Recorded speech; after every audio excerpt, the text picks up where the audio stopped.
Hello everyone, welcome back to mini blog with Anushree. গত Sunday আমাদের সোসাইটির কয়েকটা বাঙালি ফ্যামিলি নিয়ে আমরা নববর্ষ সেলিব্রেশন করেছিলাম। একসাথে অনেক গান, খাওয়া দাওয়ার অনেক মজা, পুরো ভাইবটাই একটা ফেস্টিভ আর জয়ফুল ছিল। সকাল থেকেই একটা আলাদা আবহ ছিল চারিদিকে, নতুন জামার গন্ধ, হালকা গরম রোদ আর সবার মুখে একরাশ অপেক্ষা। কি যেন একটা ভালো লাগা ছড়িয়েছিল বাতাসে। দিনটা শুরু হয় আমাদের রিলস বানানো দিয়ে। কেউ ক্যামেরার সামনে স্বচ্ছন্দ, আবার কেউ লাজুক, কিন্তু সবার চোখে একটা ঝিলিক, এই মুহূর্তটা যেন ধরে রাখার চেষ্টা। তারপর শুরু হয় আমাদের গান দিয়ে অনুষ্ঠানটা। আমি তখন বন্ধুদের সাথে কোরাসে। আমাদের হাসি, তাল মেলানো, একটু ভুল হয়ে গেলে আবার ঠিক করে নেওয়া, সব মিলিয়ে একটা অদ্ভুত আপন ভাব।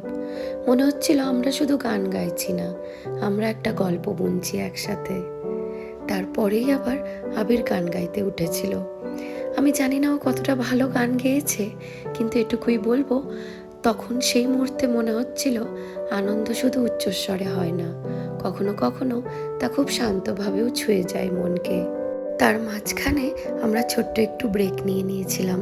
ফিশ ফ্রাই আর ভেজ চপ দিয়ে ব্রেকটা সেরেছিলাম জম্পেশ করে। সবচেয়ে সুন্দর পার্টটা ছিল আমার বান্ধবীদের নাচ। তাদের এনার্জি আর এক্সপ্রেশনস এত সুন্দর ছিল যে দেখতেই মন ভরে যাচ্ছিল। শেষে আমরাও যোগদান করেছিলাম ওদের নাচে। এটা একটা একদম মেমোরেবল মোমেন্ট হয়ে থাকবে আমাদের কাছে। তার মাঝেই বরদের জন্য আবার অ্যারেঞ্জ করা হয়েছিল মিউজিক্যাল চেয়ার।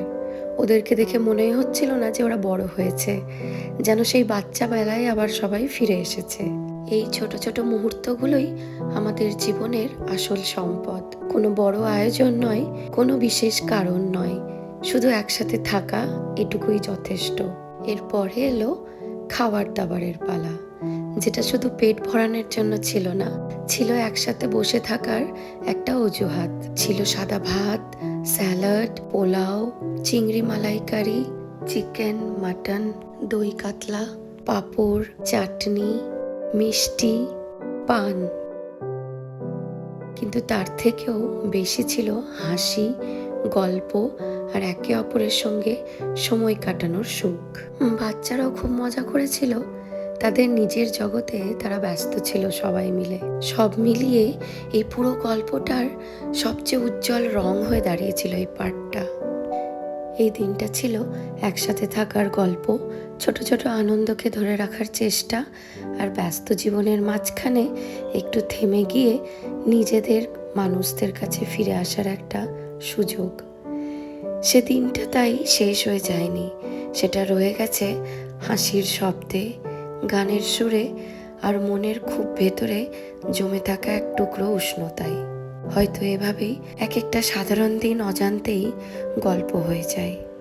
আসবো আবার অন্য একটা ব্লগ নিয়ে খুব তাড়াতাড়ি। আজ এ পর্যন্তই। সবাই ভালো থাকবেন। টাটা।